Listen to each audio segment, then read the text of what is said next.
Hello, and welcome to Trade Talks, our quarterly talk series on all things trade and transportation.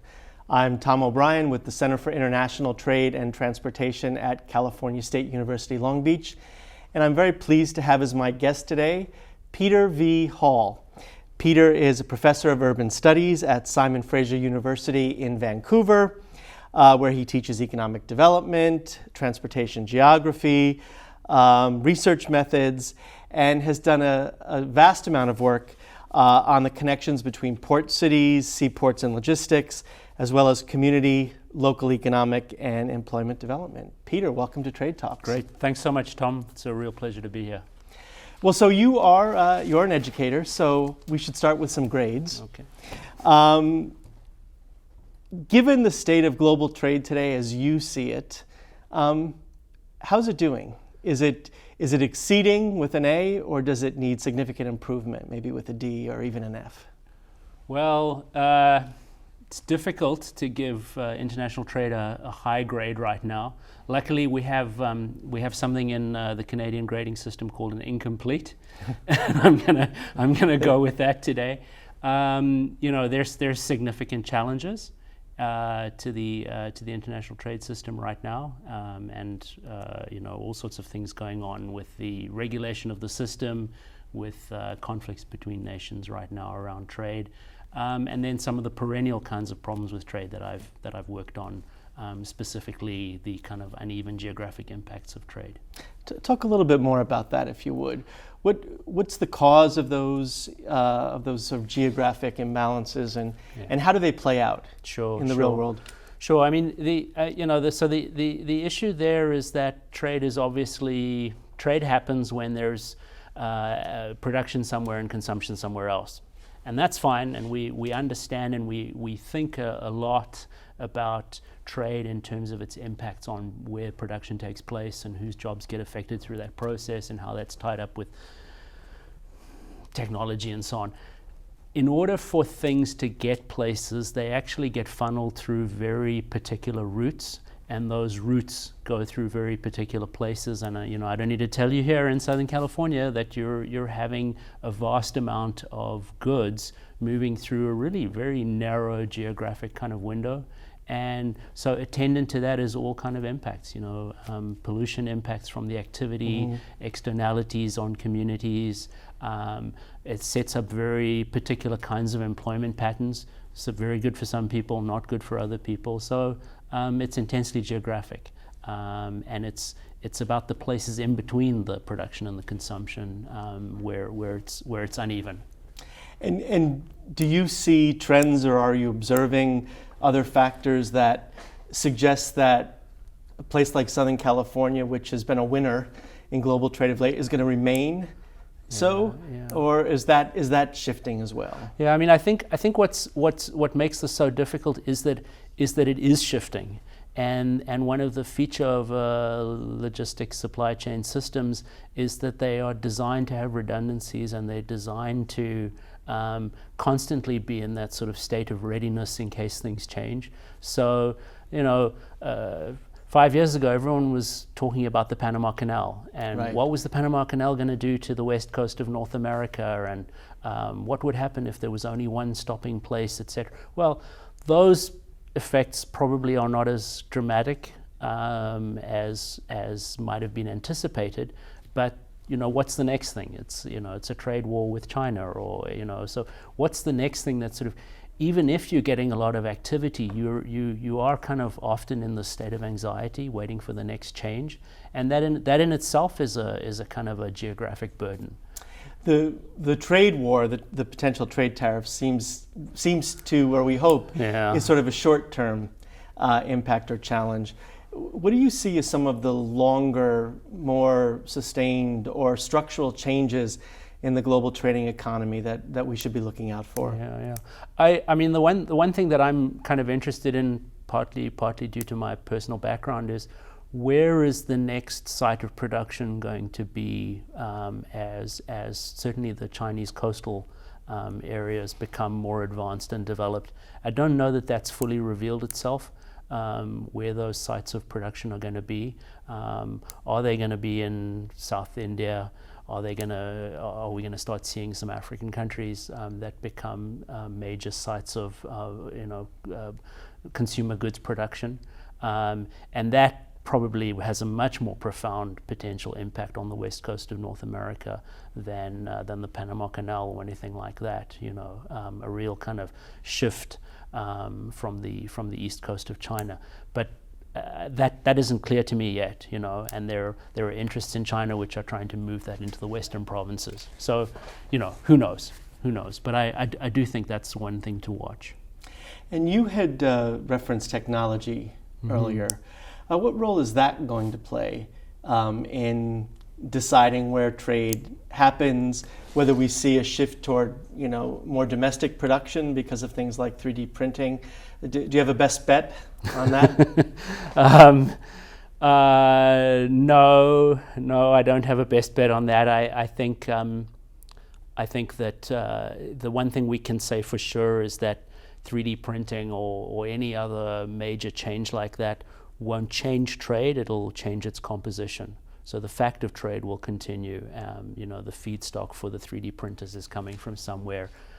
If there's kind of a re-domestication of final assembly so that it can be stamped made in, there's still going to be all sorts of parts and other complicated supply chains behind that.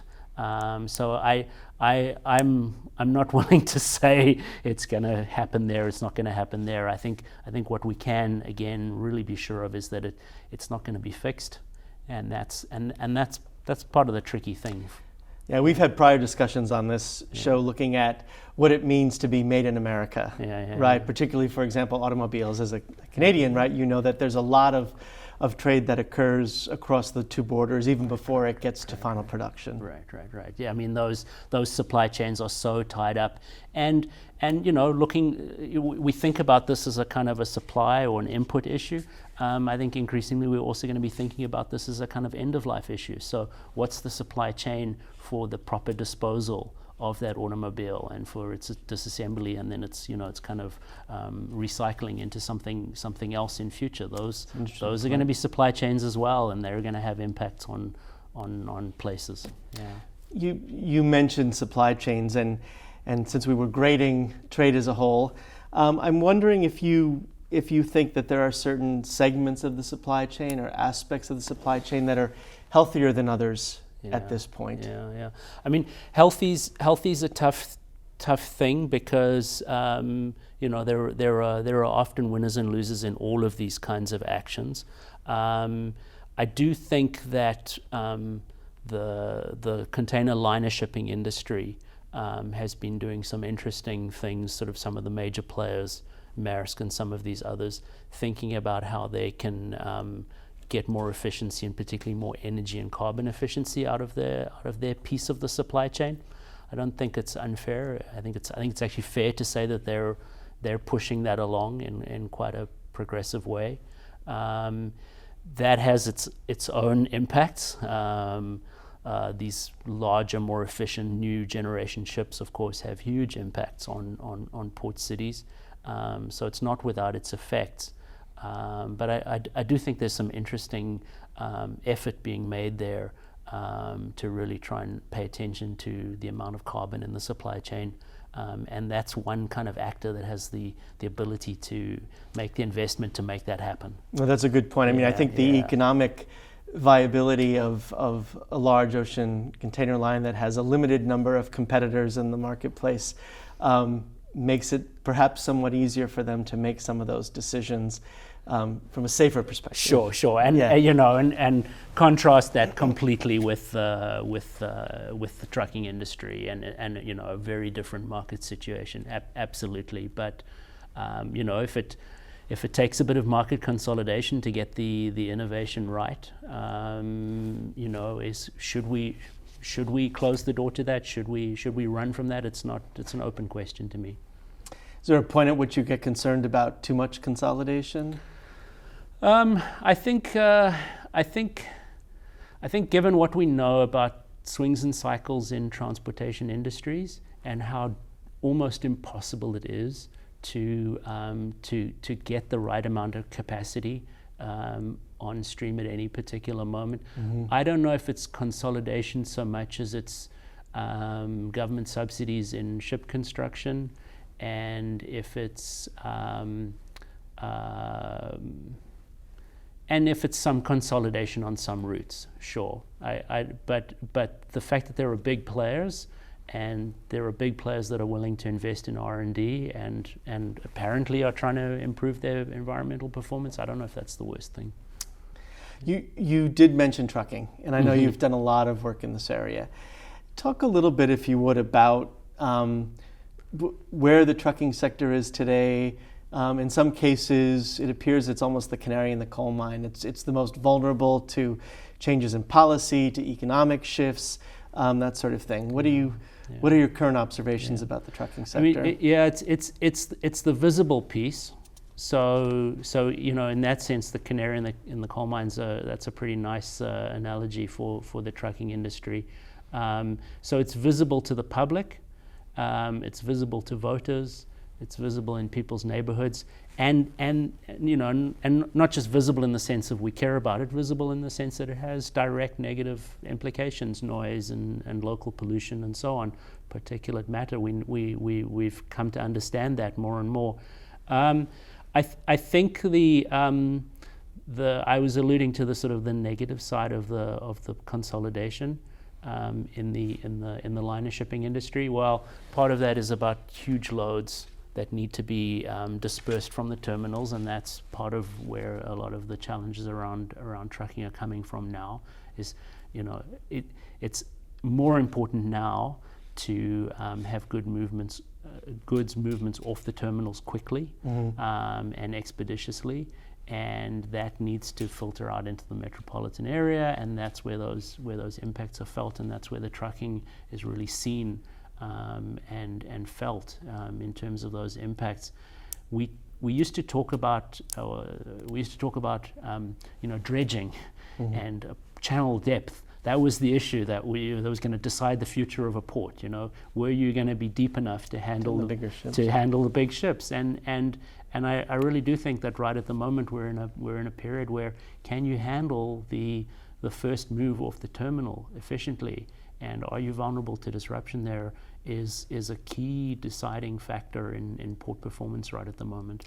And we should probably add that drayage market, or that local trucking market, is perhaps even more vulnerable than the larger over-the-road trucking that we see that's hauling goods across continental North America. Yeah, then that comes back to your fair enough point about market scale and technology and consolidation. So we're probably going to see technology in the long-haul market sooner, or at least it'll probably be rolled out with less kind of disruption and chaos than in the drayage market. So fair enough, yeah. Do you see any bright signs on the horizon for trucking, though? It too has evolved along with other segments of the industry, and technology's played a role in that, and we're trying to make the trucks cleaner as well. I mean, we're probably not that far from viable electric systems within metropolitan areas, and I think this is a great place for public policy to make that final push, to really try and make that happen. There are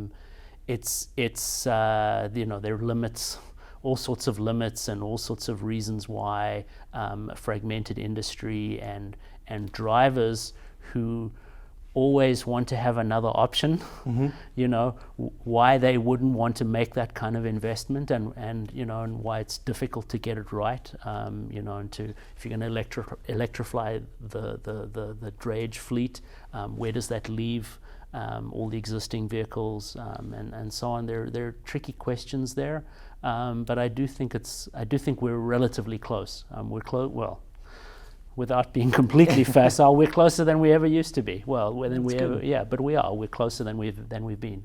And I know you have not looked at this only in the North American context. You've done work sort of looking at the challenges to the drayage and the trucking sector globally, and there are some similarities, right? Yeah.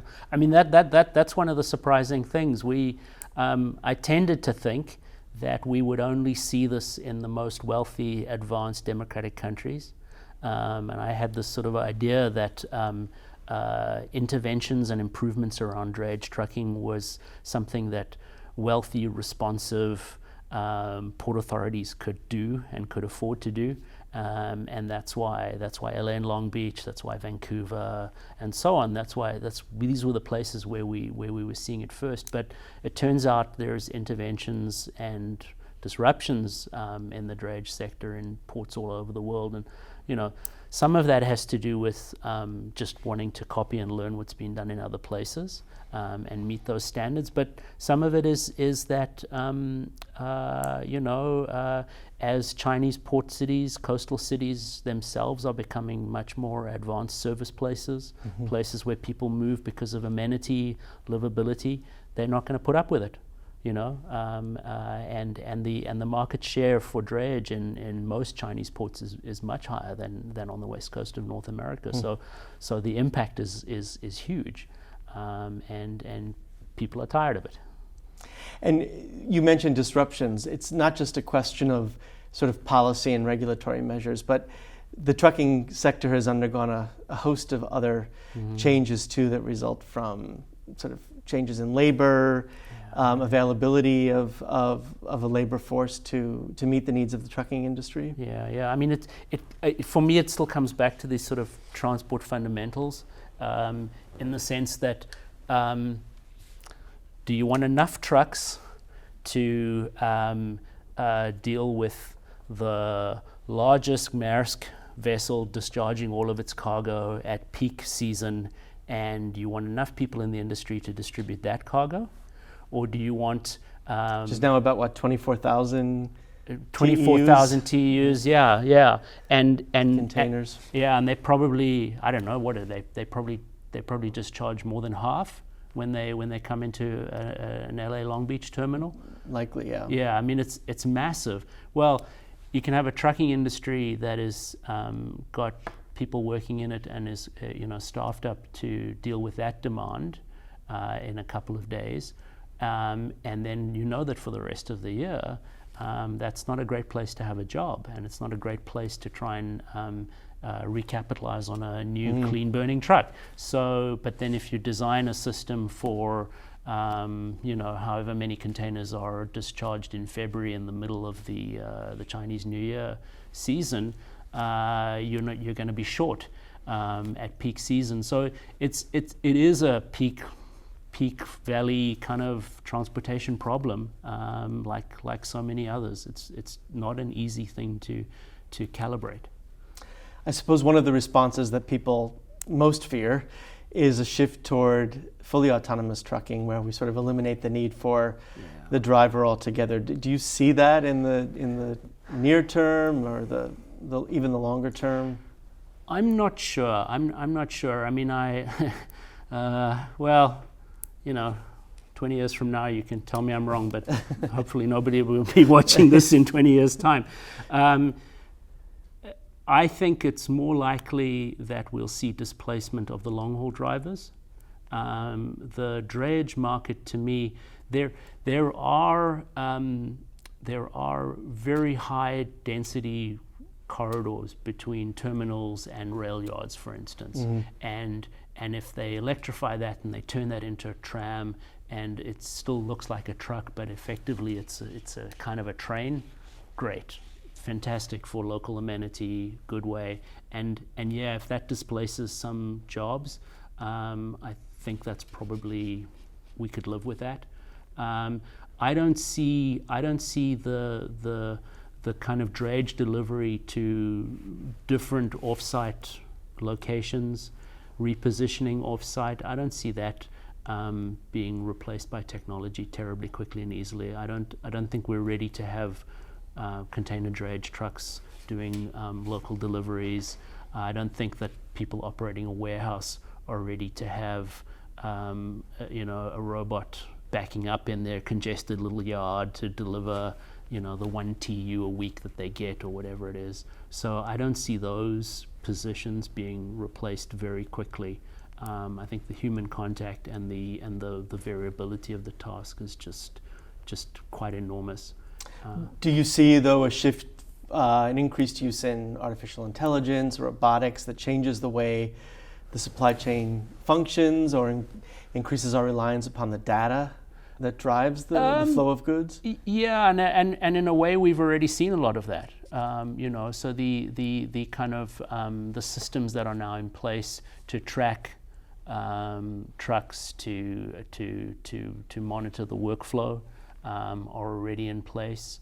I just don't know how artificial intelligence, at least not the versions I've seen of it, really replace that kind of final mile delivery task. It's final mile of a container is still final mile. It's the same as getting a pizza in the hands of the guy who's too lazy to make his own dinner. So then, are you optimistic about logistics as being an employment growth area for the foreseeable future? So I don't know that the downside, because of this kind of need for troubleshooting, for really customized hand-to-hand, I don't see the downside being quite as bad as some people fear. Mm-hmm. That's the first thing. And the second thing with technology is that it creates other positions. It creates all sorts of information handling positions and systems. It creates all of these robots need to be repaired. Mm-hmm. And once you've paid to convert that vehicle from a driven diesel truck into a connected automated electric, you don't want that thing to sit idle for a moment. Yeah. So you're going to pay more, you're going to invest more in the people who repair and keep that thing going. Now, that changes workplace relations, that does all sorts of things to jurisdictions of who's going to do the work and who gets compensated and how. It has huge disruptive effects, but does it change the aggregate employment? I don't think it's as scary as the sort of the pure numbers argument suggests. That's good news for the cities and the places that host a lot of this trade activity. So let's turn our attention to port cities for a minute, because I know that's something else that's near and dear to your heart, and certainly important to us here in Southern California, where the ports and the trade sector and air facilities provide a significant amount of employment opportunities. Yeah. But with some historical perspective, what makes a great port city? Why does LA and Long Beach thrive as this location, and the great cities of Europe, and Vancouver, your hometown? Okay, so what do you say, 50,000 feet, or the kind of full top-down kind of perspective. LA Long Beach shouldn't have been a great port. It should have been San Diego. Or Santa Monica, right? Wasn't that the original? First San Diego and then Santa Monica. That's how I understand the history. But I think the first idea was the railway would go to San Diego, and Huntington got it to Santa Monica. And then once he got it to Santa Monica, the local crowd said, "Okay, no, we're not giving you a monopoly." And Vancouver it's difficult to ignore geography in the case of Vancouver, because the mountains are pretty steep, and the river is really the place where the port could have been feels geographically constrained. But actually the story is surprisingly similar.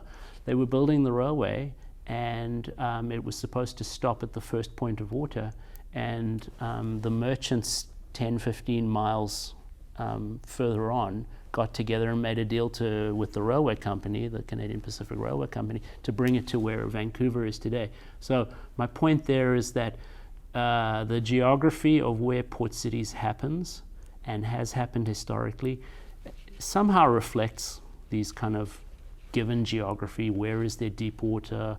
Where is the head of the delta? Where is the convenient place to put the port? But actually the story mostly behind this is, where is the collection of people that came together and that were able to assemble the trade relations, the finance to pay for the infrastructure, and of course had the trading relationships that made the port city possible.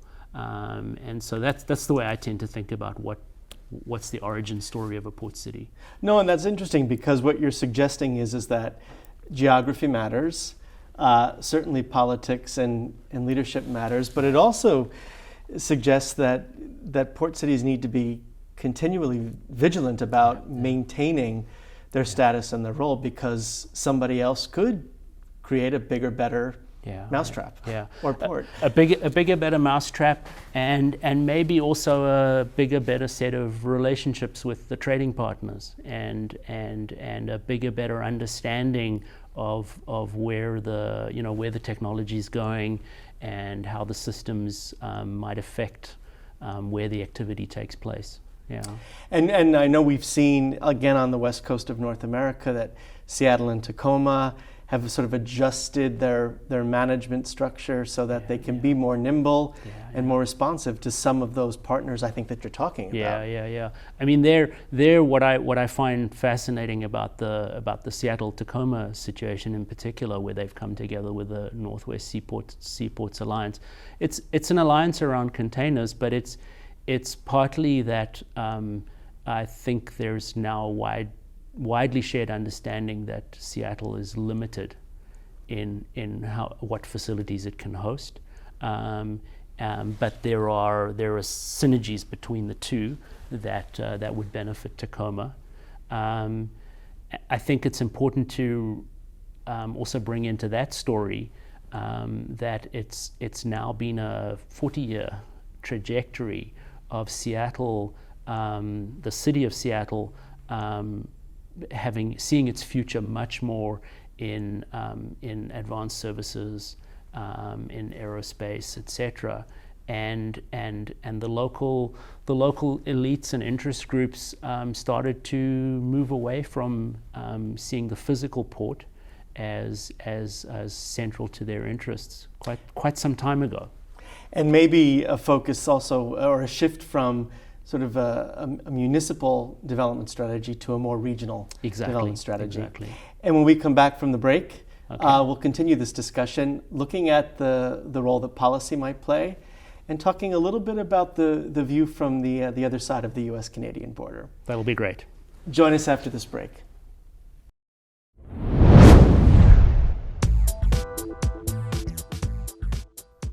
There are many challenges facing our cities today. What can we do? How can we afford it? You can become a part of the solution by analyzing the problems, evaluating possible solutions, and implementing your plan. Work within your city, county, or state, or serve our country as a foreign service officer working overseas. You can become a part of this exciting field with a degree from Cal State Long Beach.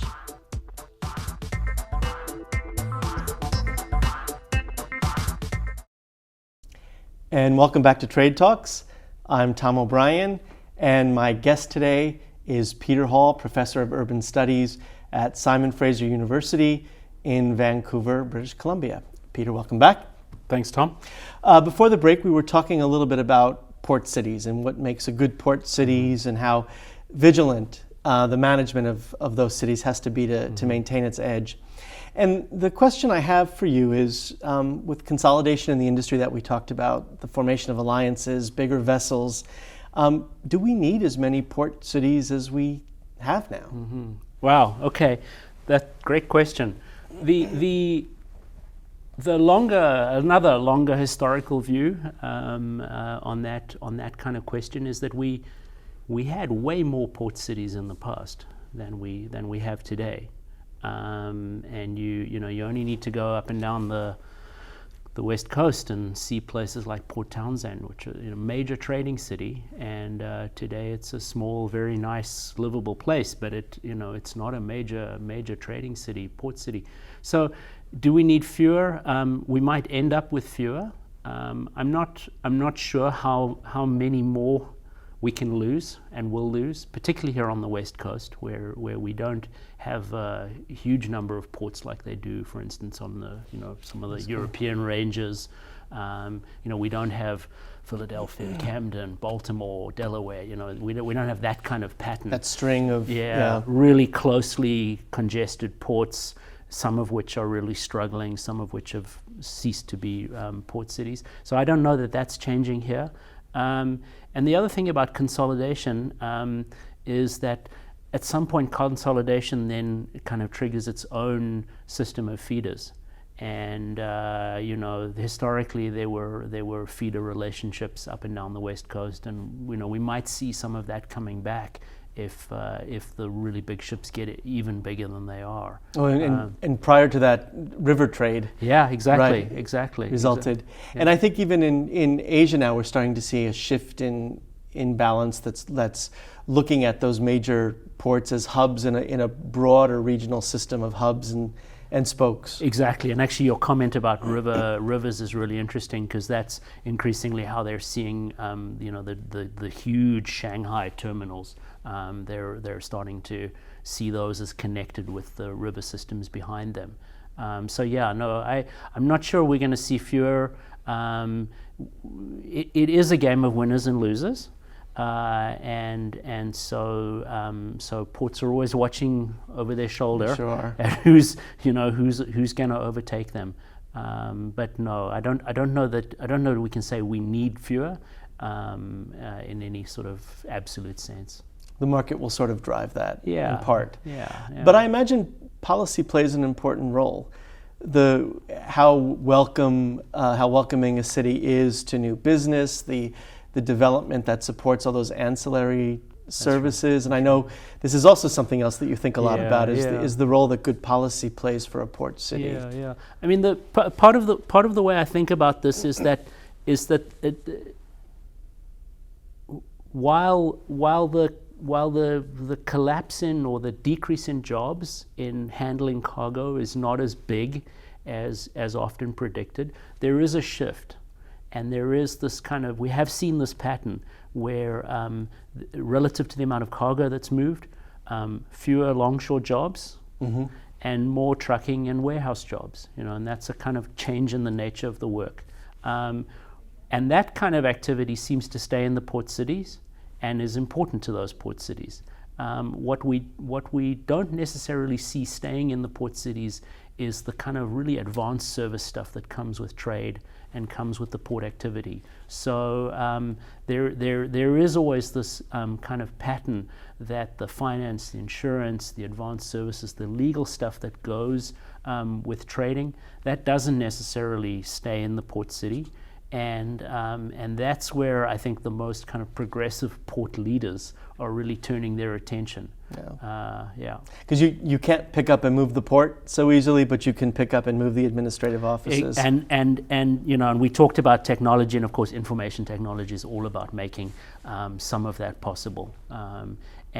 So historically we've had rather less. In proportion to the amount of cargo that's handled on the West Coast, we've had rather less of that kind of truly advanced service activity. If you want to raise finance for oil shipping, go to Houston. If you want to raise insurance for other shipping markets, go to London or go to New York. You might not come to LA, and you're certainly not going to come to Vancouver.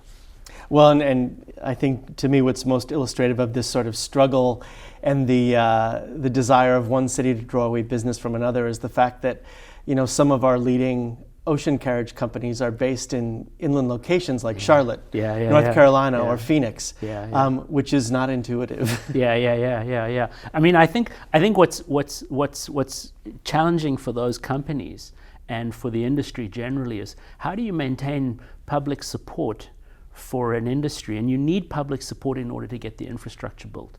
You need public support in order to assemble the kind of license to operate. Social license. Yeah, we talk. You need that connection to the place. And if you're in an industry in a vibrant urban center, a port industry in a vibrant urban center, you're not the dominant industry in almost all cases. You know, I mean, the port is important in Southern California, but there are many other competing sources of attention in the regional economy. So how do you keep that connection? How do you keep that knowledge of what the industry is, what it needs, if you're operating out of Phoenix? Right. Well, and you referenced Seattle earlier, which in many ways has made a decision about what it wants to be and what it wants to convey to the outside world about about sort of what it means to do business there. Yeah. I mean, I think the sort of the flip side of this, and this is moving away from trade, but another arena in which this plays out is that you know, in Vancouver, we've come to understand that the waterfront is a place to build condos, and that has, you know, talk about drivers of regional trucking. Well, if the waterfront is only a place where you're building condos for people, then unfortunately that warehouse and the road to get there is going to go through someone's backyard, and that's just making it even harder to keep the port industry vibrant. Yeah, we've talked a lot about sort of the port city driven by containers, but so much of what's driving the impacts these days are the last mile, right? Those vans of FedEx and UPS and DHL, whatever it is, that's delivering our Amazon packages. Yeah, no, fair, and that's a really good reminder. That's a really good reminder. Every time you get irritated about a container truck coming past, wherever you're standing, know that that's a whole lot more efficient way of moving goods than some guy doing an Uber Freight delivery of your, again, I'm going to dump on the pizza eaters, you know, I mean, yeah. The challenge for the policymaker, so then, is not only attracting the business, keeping it there, but managing the impacts. And so much of what we see sort of choking the life out of cities is this congestion driven by competition for limited space, increased deliveries. We want a more vibrant urban core, but that also often means more vehicles as part of the story. Yeah, I mean, at some level, there's a bit of a failure of imagination here, and the one way that I've been trying to think about this lately is how can we imagine goods movement systems that are compatible with reducing our reliance on the private automobile. You know, those two have worked together for so long.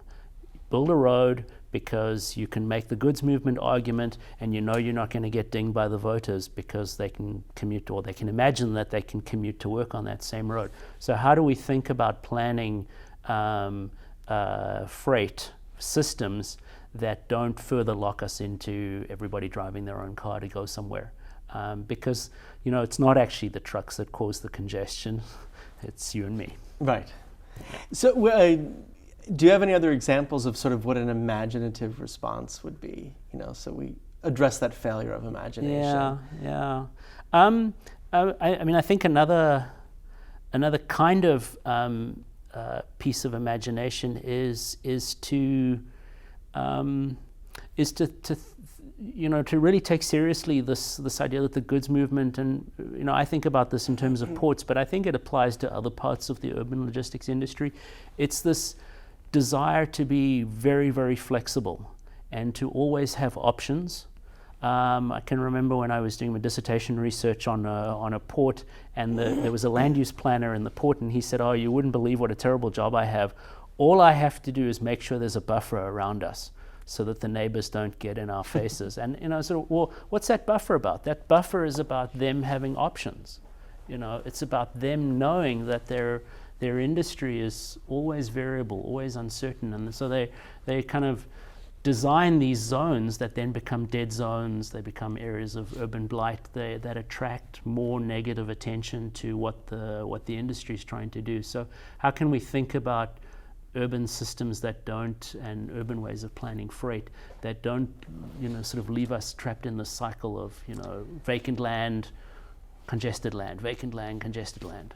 Does that mean we need to look for regional solutions as well? Because the port city is no longer just the port city here in Southern California. Those trains are being made, and they're going through the Inland Empire, and that's where the warehousing sector is. So it's really it's an interconnected network. It's a system of systems. Yeah.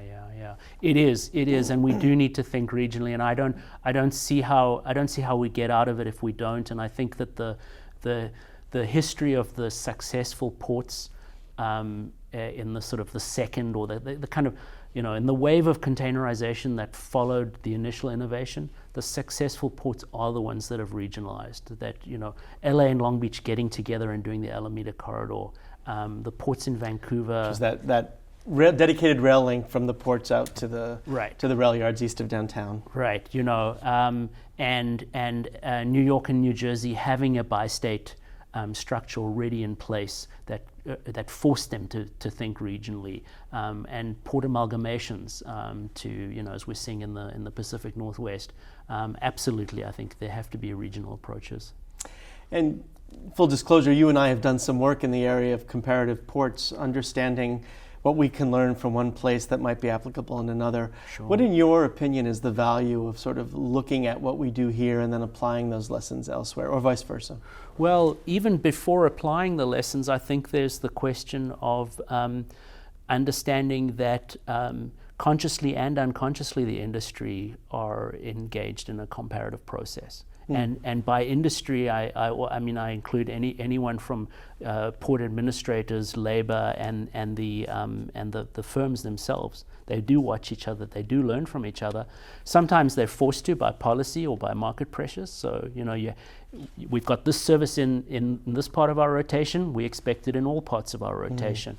I think one of the most exciting areas of new development in terms of sort of ports learning from each other is some of the ports starting to think about how ships on the same rotation, if they can harmonize and raise the standards when it comes to emissions, when it comes to plug-in technology, and trying to sort of really think across multiple ports about how parts of the industry are connected. I think that's really exciting.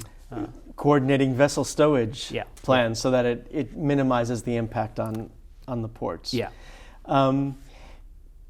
We've talked a little bit about your home base in Vancouver, and there's a lot of reasons to sort of see similarities in Southern California, Seattle, Tacoma, and Vancouver being West Coast North America, but it really is a different context, right? So I want to talk a little bit about the Canadian perspective on trade and ports, and maybe some of the bigger challenges that are facing the trade sector. So let's start with the big one, which is the USMCA, NAFTA 3.0, 4.0, something like that. I've heard your Consul General speak on the topic, and there's really no ambivalence on the official part of Canada about the value of trade and this tripartite agreement. Right. What are you observing from where you sit about Canadian support for trade agreement, and when you see the debate here in the U.S., what do you think it means for Canada? Right. I've got a 13, 14 year perspective on trade in Canada. That's how long I've been a resident and now a citizen of Canada. The fact of trade is not a disputed issue in Canada, and we see that in the current election. We're in the middle of an election campaign right now. Trade has not been on the ballot, and in large part that's because I think there's a widespread understanding that trade is essential to the Canadian economy. It's impossible to imagine, how a vast country with 30 million people, the scale is just enormous. That is trading resources for most parts. There's an industrial heartland, of course, but trading resources for most of the economic activity of the country. It's just hard to imagine how trade isn't central. There are important debates about the way trade is done, and we get to that in a moment. But in terms of this ballot question for next week, it's not on the ballot because I think there's a consensus that the way the Trudeau government has handled the trade negotiations with the Trump administration has been pretty much, as good as it could have been.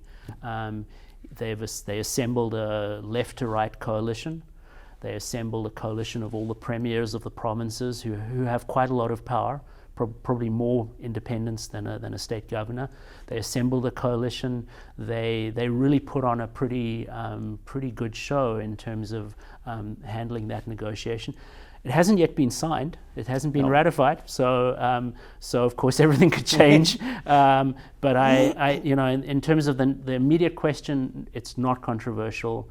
The idea was to try and get the best version of NAFTA again, and it's not on the ballot.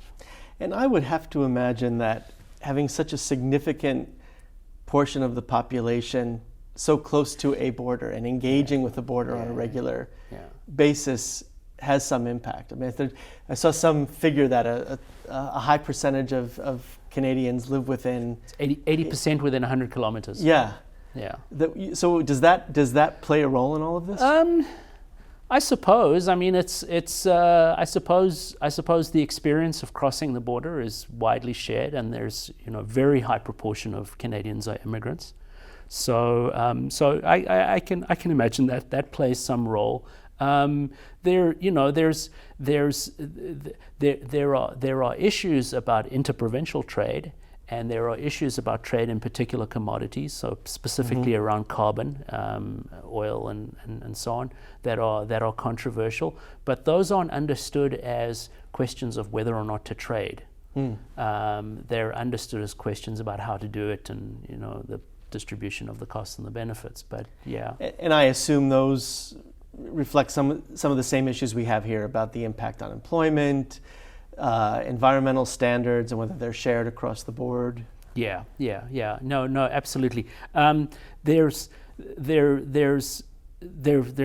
are controversies around softwood lumber, and that's a specific trade dispute that's raged between Western Canada and the United States. There are specific issues around dairy, and that is electorally significant in Quebec. The auto industry and the auto pact is understood to have a long trajectory and have been beneficial to the Canadian auto industry, and so I don't think there's a lot of unhappiness with the direction that the USMCA went on the auto industry, and then there is a lot of controversy about oil, and that is having an impact electorally, but that's not the relationship with the US in a direct sense. It's indirectly. Yeah. And I imagine we tend to take a myopic view here, but I imagine at the same time as this is being discussed, I know Canada has been looking at its own trade agreement with the EU.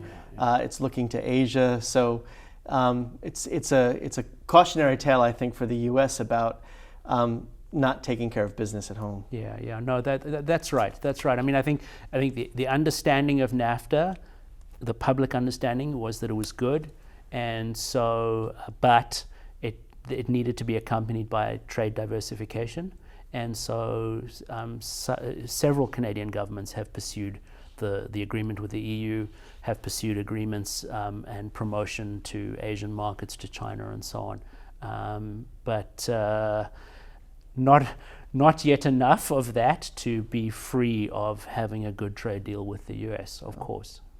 And I know in the US context, we've seen a lot of state governments, you mentioned provincial governments, but also cities and regions pursuing their own trade agreements in the absence of something more formal. So making sure that the message is clear that LA is open for business if you want to trade with China. Do we see that same level of municipal activity in Vancouver or Montreal or? Yeah, not so much at the municipal level. It does have to do with the relative powers and independence, where in Canada we talk about them as creatures of the province. And essentially municipalities exist because the provincial government gives them permission to exist. So we do see provincial governments taking quite a stance on trade, and so the British Columbia government was very proactive, has been for a long time, in terms of pursuing trade relations with China, and so on. Municipally, less so, and it has to do with the relative weakness of municipal government. Well, in fact, one other key difference is that the the federal government has a large role to play in the way ports and thus port cities operate, right? Yeah. Well, so yeah, and we might have started with this point. Canadian ports, the major ones, are federal institutions. They're essentially agencies that are set up to manage the waterfront holdings and port holdings of the federal crown. So that's a huge difference with the situation in California. Do you see, though, is there something that LA and Long Beach shares with Vancouver because of the North American West Coast nature of trade, that it may even have more in common than, say, with Montreal or Halifax or the East Coast ports? No, absolutely. I mean, what do we have in common? We're often on the same rotations, so we're dealing with the same carriers, and to some extent with their interests in terminal activity, terminal handling. Not directly at the moment. The Vancouver terminals are independent. Independent, that's not true. They're one's North American owned and the other one's Dubai Ports World are the two big operators in Vancouver at the moment. The other thing that binds us is a shared hinterland. And there's nothing like having a major shipper reporting on your relative performance, about how effective you are at getting goods from Nanjing to Chicago. That's right. To help you understand your shared interests, and then of course we share labor up and down the West Coast, being part of the same longshore union. So these are all different ways in which similar messages and needs and imperatives and technologies are getting communicated up and down the coast. Well, that's true. When you see advertisements in the trade publications that are showing trade routes through Vancouver or LA Long Beach, it's often that battle for the heartland of North America. So it's about travel time through the port, but also getting it to its final market. Yeah. And I'll just say there a little plug for Prince Rupert. I've had the great pleasure of visiting there a couple of times in the last few years. They have gone from no container terminal in 2007 to like 1 million TEUs last year. It's amazing. We may have some viewers who are not familiar with where Prince Rupert is, so it might be worth... So if you go to Vancouver and then you don't drive, or if you drive for a day to a place called Prince George, which is in the middle of British Columbia, and then you drive for another day to get to the coast. That gets you to Prince Rupert, or otherwise you take a sort of 2.5-hour flight from Vancouver north. Fascinating place. It was opened as a port in 1914 and never really amounted to much, and then they've put together this container terminal. It's a very interesting story. It's that prime example in many ways of the need for both good geography and good policy to make a port work. Are you optimistic about the U.S.-Canadian trade relationship getting over this bump in the road that we have? Well, you're asking me to let's see. First of all, predict what's going to happen next week in the Canadian election, and that's 7 days, and your viewers will probably see this before then. You're also asking me to predict what somebody's going to tweet tomorrow, so who knows? I want to close with something about sort of education, because we're both educators, and I know I've seen a lot of changes in what we have to teach and how we have to teach it. What do you think will be most critical in terms of the development and formation of a logistics or a port professional, say in 5 years? Good question. I think I think that there's talk to people who work in ports, people who handle cargo, people who study ports.